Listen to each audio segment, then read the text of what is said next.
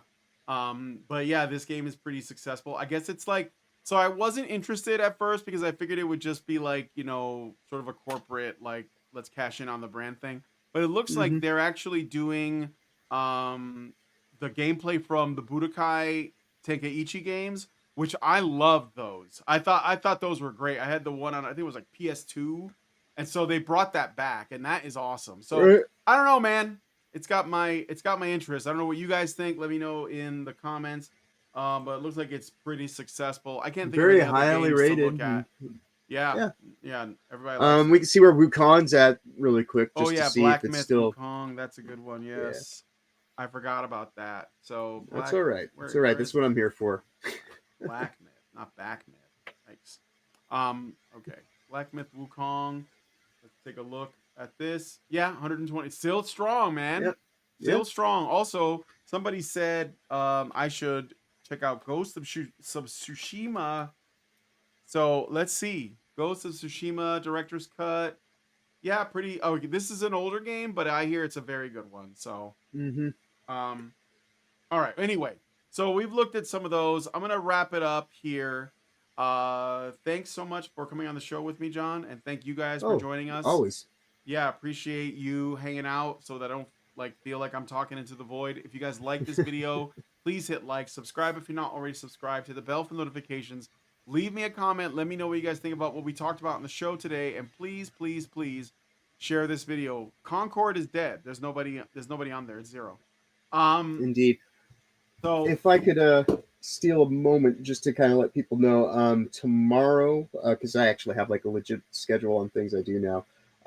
Tomorrow on Sunday, I will be doing WTF Live with Will of the Fans, and then reality based during the midday, and then I'll round out my streaming extravaganza. Sunday's like my most busy day of the week now. I'm doing Tales from the Dork Side with Stupenzo, and then on Monday I will be on Countercast with, from what I understand, you know, it was mentioned to me, and it will be worth it for people to stop by and see. I'm not going to say who the big person is that's on the panel, but I will say that you know, I'm going to be there with Jay Viper, who's recently joined our FFS Discord, and of course Neon Leon, because it's his show. So that will be what's between now and our next show for this guy. And other than that, I would say safe travels ahead and have a wonderful weekend going forward. And we'll see you on Tuesday on my end. And then I'll let you finish off, and we'll be on our way out. Yeah, next week I'll be not on, maybe on Monday, depending on the time. I might do more #Blood. I definitely want to do more next week because it's October, as well as Days Gone, which is one I'm kind of looking forward to trying out. So thanks, guys, so much for coming on today's episode of The Week in Culture, and we'll talk to you guys in the next one. Long live Vivian. With the glass ceiling broken, all the oppressed groups shall prosper, especially the most oppressed group of all, gamers. I want people in the industry to be a little bit louder about people being mean to other people, and maybe say it's not a good thing. Yeah. Maybe say we don't want you around if you're going to be a cunt. Yeah. And hateful. And that the games industry is diverse naturally. Not because anyone's making them be diverse. Because the world is diverse, you stupid motherfucker. And if you have a problem with that, come fight me. Physically. Bitch. Has anyone taken you up on that yet? No, because they're all pussies. Yep. Down here, salt is a way of life. Obviously, the environment down here is all salt. The ceiling's salt, the floor is salt, the walls are salt, and to an extent, the air is salt. And you breathe that in, and you can constantly taste the salt.